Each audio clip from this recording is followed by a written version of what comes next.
Hi, hello everyone. Speaking to you from the control room of the CMS experiment. I am Elton. Thank you, Professor Parashar, for the introduction. Next to me here is Zoltan. He's also a fellow physicist here who actually, along with Noemi here, organized the technical side of this visit. We also have one other colleague whom we are waiting to join us, so we can try within this short time that we have a glimpse of the CMS experiment, starting here in the control room, which is practically the heart of operations of our experiment, and then going in the underground where the detector itself is situated. As you might have already heard, I presume you already know some details, so you have some context for what you're about to see. Well, now you'll be able to see firsthand what the experiment looks like. So this room where we are at and where you see other people are at right now is the control room. There are several people who are at work. We are trying not to disturb them, just showing how it looks. This part that you are seeing right now is the central area. It's where the technical shifter, the one that you are looking at now, is situated. You see that they have a lot of screens in front of them. They monitor the operation of the detector, and they also have the possibility to intervene in case an intervention is necessary. Next to the technical shifter, we have the shift leader, who is the person whose main aim during the shift is to oversee everything and to coordinate the work of the rest of the shifters.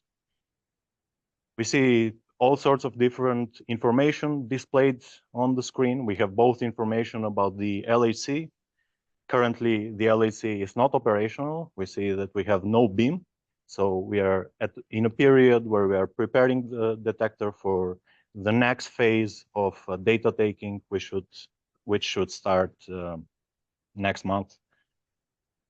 We also have another station next to this one is the DAQ, or the so-called DAC. You see a lot of ducks, which are the symbol of this station.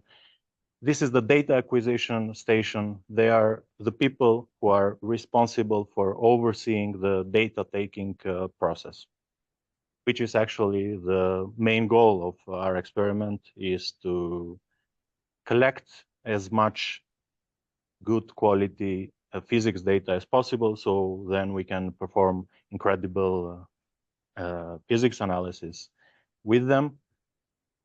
Then moving to the right, we have another station, which is the trigger shifter station. This station is responsible for overseeing the trigger system. This system is actually one that filters out the data that we are collecting. As you might know, the amount of data that we are producing each second is very large during data taking, and it's not feasible to store all of this data. So we have some systems which on the fly decide what information is interesting for further analysis and what isn't, and then throws away those non-interesting things, let's say. And then we have one last station here in the central part, which is the data quality monitoring station. As the name suggests, these are the people who are monitoring in real time the data, the incoming data from the experiment. This is what their plots typically look like. Now we have also Andres joining us here, which is our other colleague who will help us in this visit. So there will be both of us guiding you. So this way we can cover as much territory as possible. So maybe now we can slowly head out to the experimental cavern. Yep. Where you'll be able directly. Yep. Yeah. All right. Okay, we send them now to the underground. You'll be able to see the whole process, how this entry works like. There are several checkpoints, let's call them, like several doors where you have to pass some biometric sensors in order to enter. So you have to be an authorized person in order to access the area, first of the elevator and then of the experimental cavern itself. As you'll see, the experiment itself is located at about 100 meters underground. So there is this level, which we call level -3 at minus 100 meters. And then there are 2 floors on top of it. And these are called the service caverns. So there we store all of the electronics, all of the equipment, which are responsible both for the powering of the detector, for the control lines, for the communication lines. And we also have all the hardware necessary to collect the data. So the trigger system that I mentioned earlier, that large filtering system of events, is actually the first layer of it is located in this service cavern. Now, as you can see, they are entering this area where the elevator is located. This large silver door is actually, gray door is the elevator door. It's yeah, you can see, you can track in real time at what depth the elevator is located at right now. So Noemi is showing you that now they're expecting the elevator and it's coming up. So they press the button and it was somewhere in the underground and now it's coming up. It's a very interesting system. This elevator shaft itself has many things here, like even the most trivial things are also interesting. Unlike almost all elevators in the world, actually, which are places that you should avoid in cases of emergency, in cases of fire or floods and so on. This one is the opposite. This one is actually its own system, and it's the place that you should run to in case of an emergency. We just lost them. On the way down, we lose the connection. Yeah. On the way up, the connection stays. Okay, that's interesting. So currently they are in the elevator. It shouldn't take long. It takes about a minute to descend. So that's why we lost the connection. They are inside there, which shows you just how good of an isolated system the elevator is. The connection actually is quite good in the underground. So once they exit out of the door of the elevator, the connection will restore. And then Andres also will join with some commentary. And here, while they are descending, please do not hesitate to ask questions as I am speaking and whilst Andres will be speaking as well. So you'll see interesting things that you don't immediately recognize in the underground. Please stop us and ask questions. I mean, I hope we have also a bit of time at the end of the visit where we can do some Q&A, but also in the meantime, do ask questions, anything that might interest you. You see, this is the second. No, that's the -3 you have there. Okay. I sent them down, directly down. Okay, so they are at the lowermost level. Andres, maybe you can comment on the process. Yeah, so the process is very similar that on the surface. As you saw, we have our dosimeter and we need, we use the biometric system to enter the experimental cavern. But I did want to point out that this door is yellow because if we try to force entry into the experimental cavern, this will abort the beam. So this is part of the beam abort system. This is the reason it's yellow. And it's one of the many safety features here on site. Okay, so now we see Andres and Noemi walking down this tunnel, which leads you to the experimental cavern. Just shortly, we'll see the door open and you'll see the majestic CMS experiment, which actually, despite the fact that you might know how tall it is and how long it is, it never fails to surprise you when you see it, especially in comparison. Yeah. Go ahead, without Andres. any further delay, welcome to CMS.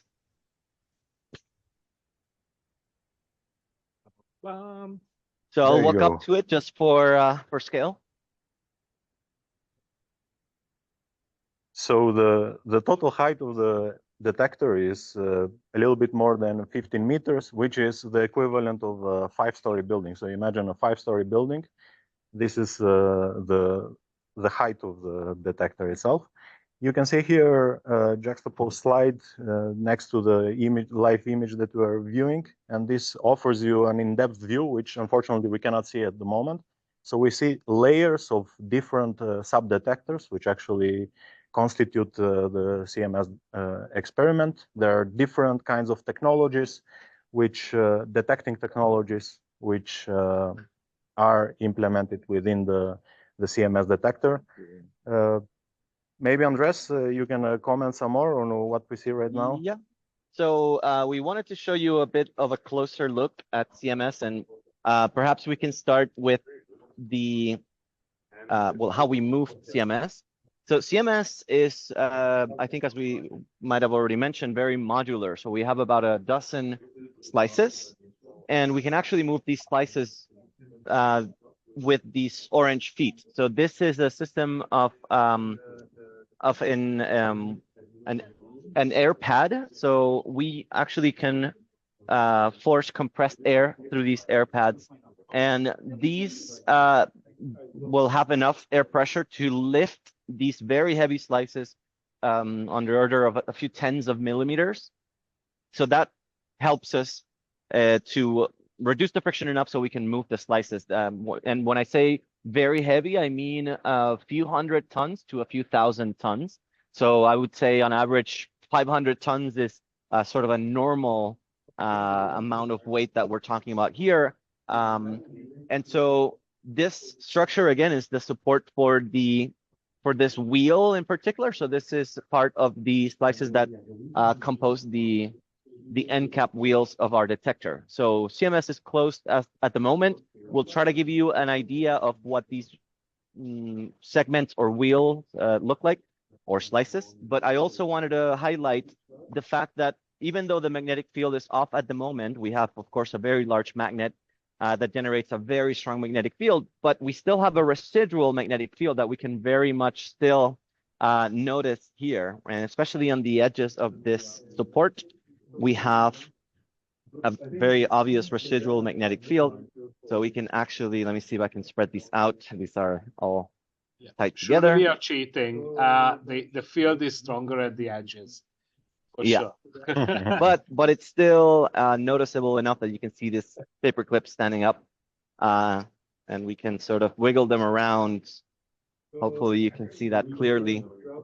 Yeah, so there's enough of a residual magnetic field just in these parts of the CMS detector. So yeah, one of the central parts of the CMS detector, of its design, if you will, is this magnet, which is 6 meters in. It's a cylinder that's 6 meters in inner diameter, and it's about 10 meters long, and it's a superconducting electromagnet that generates 3.8 Tesla when we cool it down to cryogenic temperature, so for below 4.5 Kelvin, and we inject 18,000 amperes of current through it. Okay, back to you, Elton. Yeah, we see Zoltan right now pointing with the mouse to where the solenoid magnet is actually located in this image of the CMS experiment. The reason for having this very powerful magnet at the center of our, as a central feature of our experiment is, as we can see in this image, is because of the ability of the magnetic field to bend the paths of charged particles. So just by seeing the arc of the trajectories, we can determine what kind of charge does a particular particle possess. Apart from that, by seeing how curved this path is, we can deduce the momentum of the particle. So there are these two very important physical properties that we deduce about a particle that we detect only by having this very powerful magnetic field. And the reason for needing such a powerful magnetic field is because these particles have very large energies. And in order to bend their trajectories visibly, we would need a very powerful magnet. Otherwise, they would just appear to us to be traveling in a straight line. Yeah, so Elton, maybe, hopefully you don't mind that I jump in and show you a little bit more of the detector. Yeah, so I wanted to show you our view from the plus side of our detector. And so the first thing that you might notice is these very large orange blocks that are supported by these blue structures. So most of these blocks that you see here are actually new. So these are additional shielding, especially the very angled, really rectangular blocks.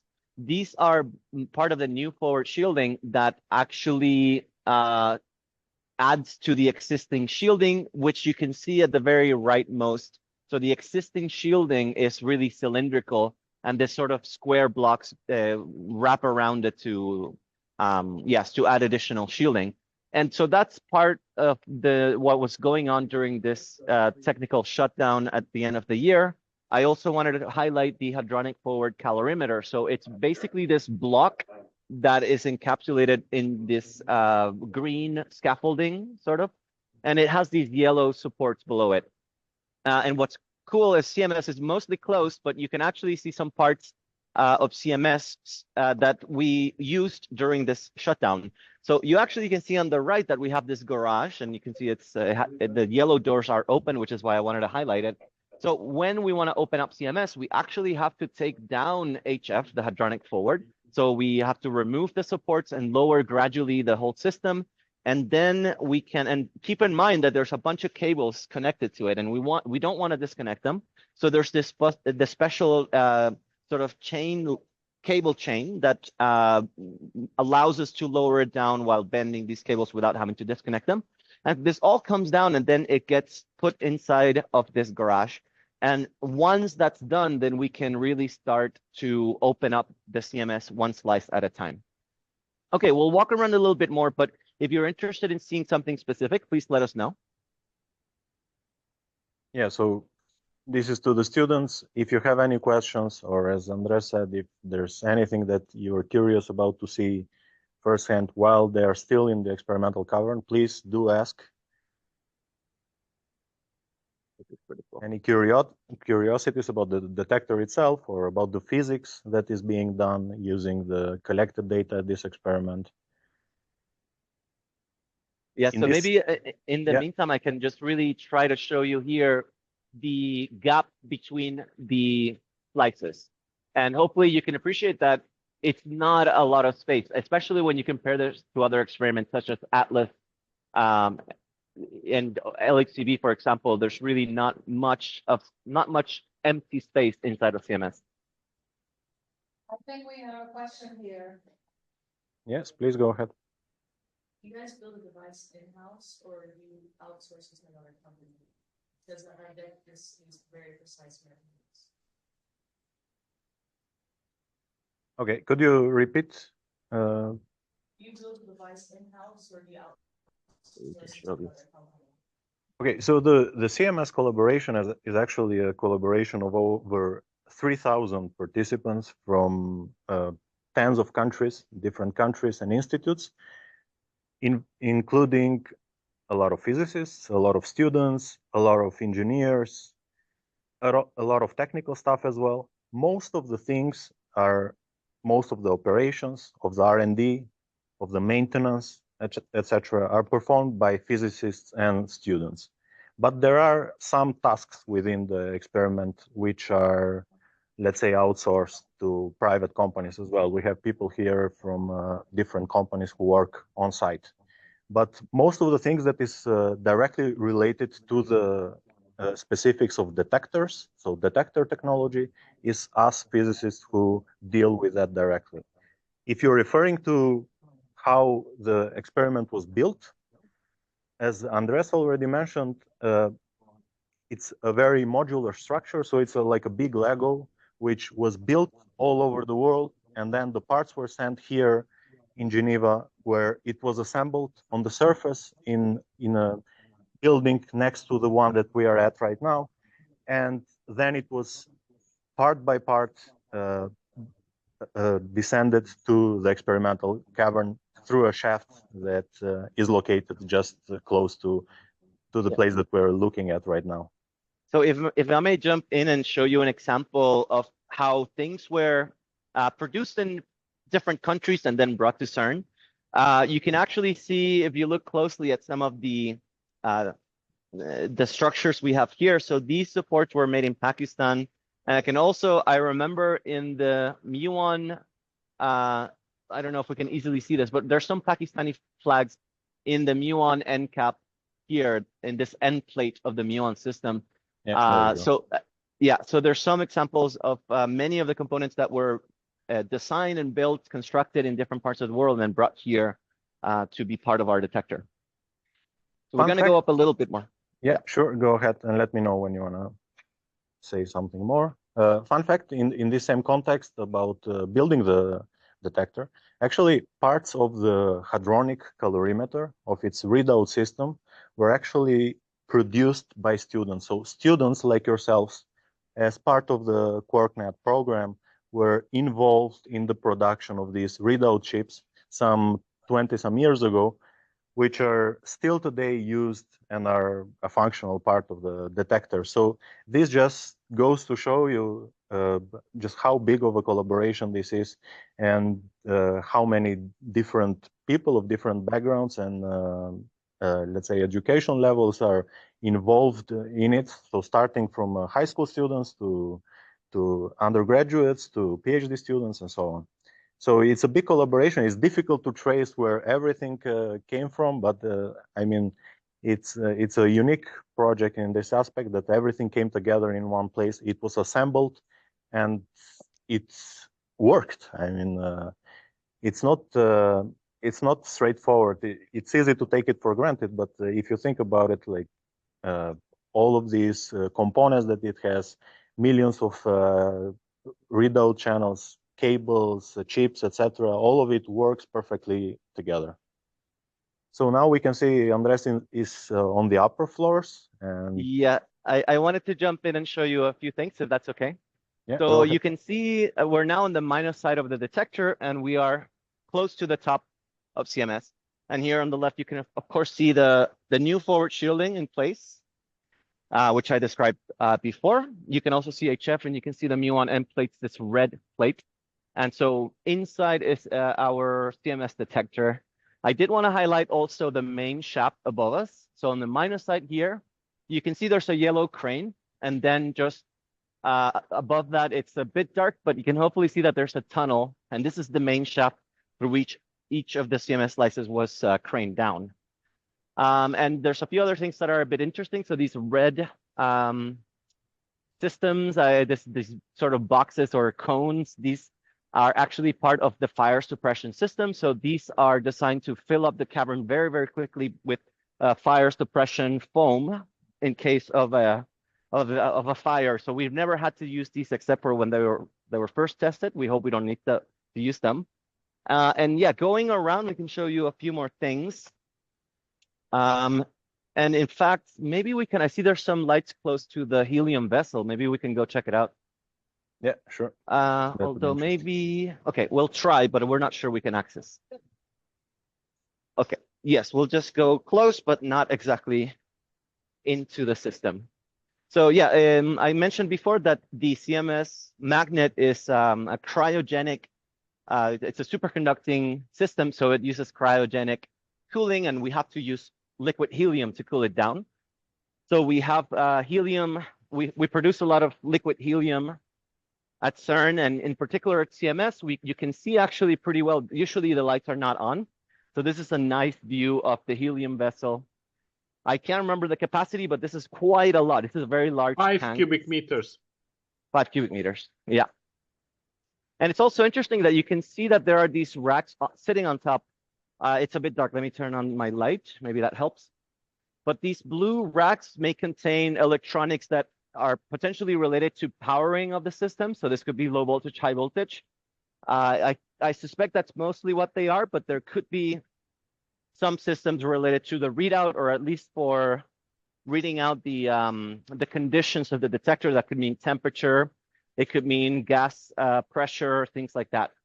Actually, Zoltan might know a bit more about this, so feel free to jump in.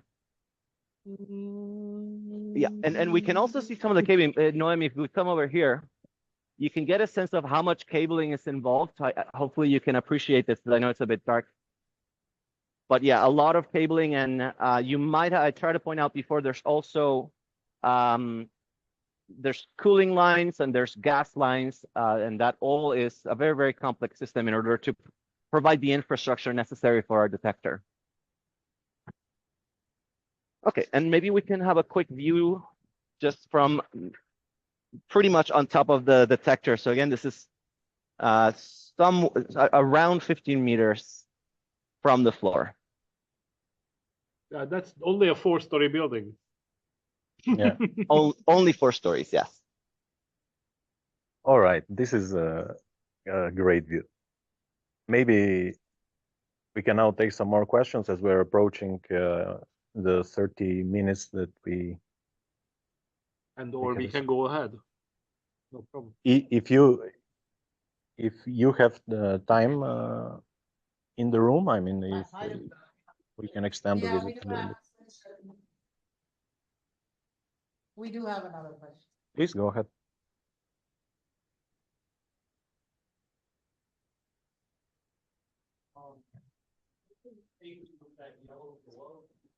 What is the worst thing that can happen if you do a full meltdown?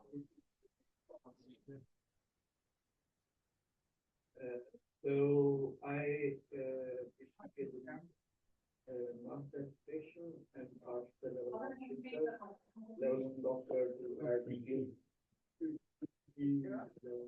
Could you please repeat the question from close to the microphone of the PC you are connected with? We can't quite hear this microphone, the mobile one.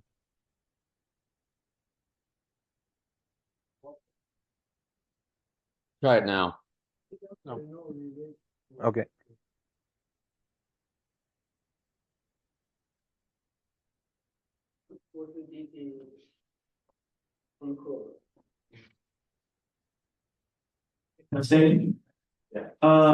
You mentioned safety with the yellow door you walked through. What is the worst case scenario if CMS were to go into complete meltdown? So as to what might cause a very serious safety incident, well, these are mostly related to conventional sources of safety concerns like fires, floods, and so on. We also have a lot of cryogenic gases and fluids, as Andres mentioned, which are used to cool down the magnet, we also have the muon chambers, which operate on different types of gaseous components. And there are tubes, of course, which feed the detector with these gases and liquids. And in a case of a leak, there might be also an oxygen deficiency hazard, as it's called. So that's one safety concern. Well, for the detector itself, it would be the usual safety dangers like fires and so on. Mm. So what you saw, the foam system, is actually only the 5th layer in a very complex safety system. So we have several different systems which operate at the same time to ensure that nothing of that magnitude happens with regards to safety. So we have, starting from the usual water sprinklers, we have a nitrogen system which actually displaces oxygen from the area and stops the fire in this way. Then we have, what else? We have Practically all these. What is important that the foam system is really the last resort. So we used only once, as Andres told, and we experimented with it. yeah, But that time we had no detector in the cavern. That's very important. This was something like 20 years ago. We would use it only if there would be no other choice to rescue the cavern itself and not the detector. This is the absolute Havaria. We planned for this, but we never had it, fortunately, and we try to avoid it at any cost. yeah, so that's a system that is there just in case as a last resort, because it would damage beyond repair most of the detector That would be if the it end of were. the game. Yeah. We have one more question. Hey, so what do you guys actually do with the data you get from the accelerator? Okay, thank you. That's a very nice question. So all of this collaboration, all of this effort to create this complex machine and to operate it is actually so we can collect good data, as I said, and we can do physics with it. So that's the end goal. And the type of physics that we do is actually varied in kind. CMS, along with Atlas here at the LHC, are both called general purpose detectors because the kind of data they collect can be used for a variety of for the study of variety of physics topics. So all of this is, of course, within particle physics. So we have all sorts of particle searches. So we are looking for new exotic particles. Of course, you are, I believe, familiar with the greatest discovery of CERN so far, which is the Higgs boson, which was published in 2012. You can see here an image of how this event looked like. So this is a photograph, a snapshot taken by the CMS experiment, which shows you the decay of a Higgs boson. So, or something that we believe it was a Higgs, very exactly. probably. So that's a good point by Zoltan, because in order for you to be able to say that you have actually detected a particle, one single event doesn't suffice, because one single event could be a product of statistical fluctuation, of all sorts of backgrounds, and so on. What you need is you need to collect a lot of data, and then you need to collect a lot of examples of that particular kind of event that you're looking for. And then this way we say you acquire statistics, and then your result can have significance. This is just one example of what physicists do with the CMS data. Nowadays, yeah. So what you're actually going to analyze today is data taken in, I believe, run 1, if I'm not mistaken, which is now available to you. So even people who are not within the collaboration yet, but I hope that at least some of you will become part of our collaboration eventually, can already have access to the data that have been collected by the CMS experiment, and you can use them to perform your own analysis. And you can maybe even find something that has escaped us, who knows? Okay, great. Keeping our schedule here on track. I want to thank you, Elton, Zoltan, Thank you very much for being part of the visit and for the nice questions. I'm very happy to. Fantastic tour, which we haven't done before, so this was first, and I think our students loved it. Yes, I see nods here, myself included. This was amazing. So thank you all so much for your Thank you. Thank you. time and for showing us. Appreciate it. Thank you. Bye. Have a nice day. Bye. Bye. Thank you very Thank much. you. Bye.